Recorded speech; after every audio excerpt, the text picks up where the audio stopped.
کیا فرمائیں گے؟ ابتداءً میں چاہتا ہوں مفتی صاحب کہ حضرت علی ابن ابی طالب کرم اللہ وجہہ الکریم بچوں میں پہلے اسلام لانے والی شخصیت، آغوش رسالت مآب صلی اللہ علیہ وآلہ وسلم آپ کو نصیب ہوئی، میں کہتا ہوں یہ بہت بڑا درجہ فضیلت، قرابت داری نبی کریم علیہ الصلوۃ والسلام کی خونی رشتے کے حوالے سے دیکھا جائے تو وہ بھی بہت، تو میں چاہوں گا اس حوالے سے کچھ ارشاد فرمائیے۔ اعوذ باللہ من الشیطان الرجیم، بسم اللہ الرحمن الرحیم۔ آپ یہ دیکھیے کہ دنیاوی کوئی صاحب منصب شخص اگر کسی کو قہر کی نگاہ سے دیکھ لے تو وہ معتوب ہو جاتا ہے، اور اگر وہ پیار کی نگاہ سے دیکھ لے تو سب کے نزدیک محبوب ہو جاتا ہے۔ کیا کہنا ہے؟ اور جب کوئی صاحب منصب کسی کو پیار کی نگاہ سے دیکھتا ہے تو کچھ انعامات بھی عطا فرماتا ہے، تو جس کے بارے میں خود نبی کریم صلی اللہ علیہ وسلم اللہ تعالیٰ کی بارگاہ میں یہ عرض کریں کہ یا رب کریم میں علی سے محبت کرتا ہوں، تو بھی اس سے محبت فرما، سبحان اللہ سبحان اللہ، اور جو علی سے بغض رکھے تو اس سے دشمنی فرما۔ اللہ،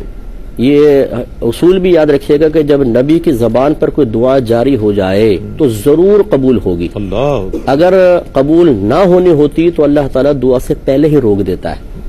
تو معلوم ہوا کہ دعا تو مقبول ہی مقبول ہے۔ اب جس کو اللہ تعالیٰ محبت بھری نگاہ سے ملاحظہ فرمائے، جس کو نبی کریم صلی اللہ علیہ وسلم پیار سے دیکھیں، اس کا مقام و مرتبہ کیا ہوگا۔ کیا کہنا ہے؟ پھر بچوں میں 7 سال کی عمر ہے تقریباً، بعض نے کہا 10 سال تک بھی لکھا ہے، 7، 8، 9، 10 اختلاف ہے روایت میں، لیکن 7 سال کی روایت زیادہ قوی ہے۔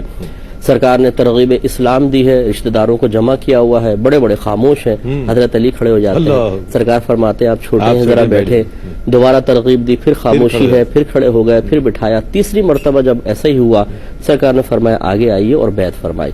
اس سے فقہا نے یہ مسئلہ نکالا کہ 7 سال کے بچے کا ایمان معتبر ہے، اللہ، یہاں سے کلیہ بن گیا ہے، کلیہ بن گیا، ضابطہ بن گیا حضرت، اور حضرت علی اس کا حوالہ بن گیا، بالکل بن گئے سبحان اللہ۔ کہ اگر 7 سالہ بچہ اسلام قبول کر لیتا ہے اور فوری طور پر اس کا انتقال ہو جاتا ہے، ہمارے نزدیک مسلمان ہیں، ہم پہ فرض ہے کہ اس کو غسل دیں، اس کو کفن دفن کا انتظام کریں اور مسلمانوں کے قبرستان میں اس کو دفنائے۔ تو اس سے اب آپ دیکھیے ان کی شعوری بلوغت کا عالم کیا ہے کہ ابھی بلوغت کے قریب بھی نہیں ہے، 10-12 سال کا بچہ مراہق کہلاتا ہے، جس کو قریب البلوغ ہماری شرعی اصطلاح میں کہتے ہیں، 7 سال کا بچہ عاقل صبی کہلاتا ہے، کل بھی ہماری گفتگو ہوئی تھی۔ لیکن شعوری بلوغت آپ دیکھیے کہ یہ پہچاننا کہ جو نبی کریم صلی اللہ علیہ وسلم دعوت دے رہے ہیں وہ دعوت حق ہے،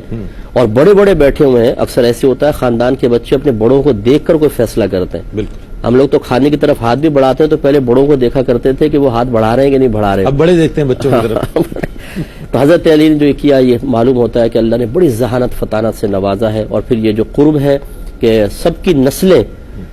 بیٹوں سے چلتی ہیں، نبی کریم صلی اللہ علیہ وسلم کی بیٹی سے چلی، اور ان میں سبب عظیم حضرت علی رضی اللہ کیا کہنا، سبحان اللہ سبحان اللہ۔ اور آپ کی زہد و ورع کے حوالے سے بہت کچھ لکھا ہے، وہ سب کیا فرمائیں گے؟ حضرت علی کرم اللہ وجہ الکریم کی ذات گرامی سے ہمیں کیا پیغام مل رہا ہے اتباع رسول کے حوالے سے، حب رسول کے حوالے سے، دین اسلام کی خدمت کے حوالے سے؟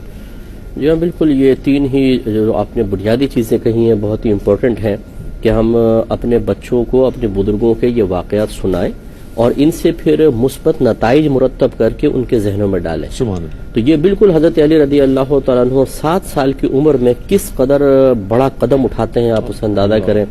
پھر اس کے بعد ہر جگہ سرکار کے ساتھ ہیں، زندگی کو یعنی گویا کہ اپنی جان کو خطرے میں ڈالا ہوا ہے، لیکن وہ حقیقتاً خطرے میں نہیں ہے بلکہ حقیقتاً سرکار کے سائے میں امن میں ہے، کیونکہ وہ جنت کا راستہ ہے۔ تو ہمیں بھی ان سے سبق حاصل کرنا چاہیے کہ جب بھی دین اسلام پر کوئی نازک وقت آئے اپنے بچوں کو دین اسلام کے لیے پیش کریں۔ میں نہیں کہہ رہا ہوں کہ ہاتھوں میں ہتھیار دیں، بلکہ ہاتھوں میں قلم دیں، اپنے بچوں کو بولنے کی قوت دیں، ان بچوں کو علم دین سکھائیں، دین کا اچھا علمی لحاظ سے محافظ بنائیں کہ وہ علم کے ذریعے حفاظت کریں۔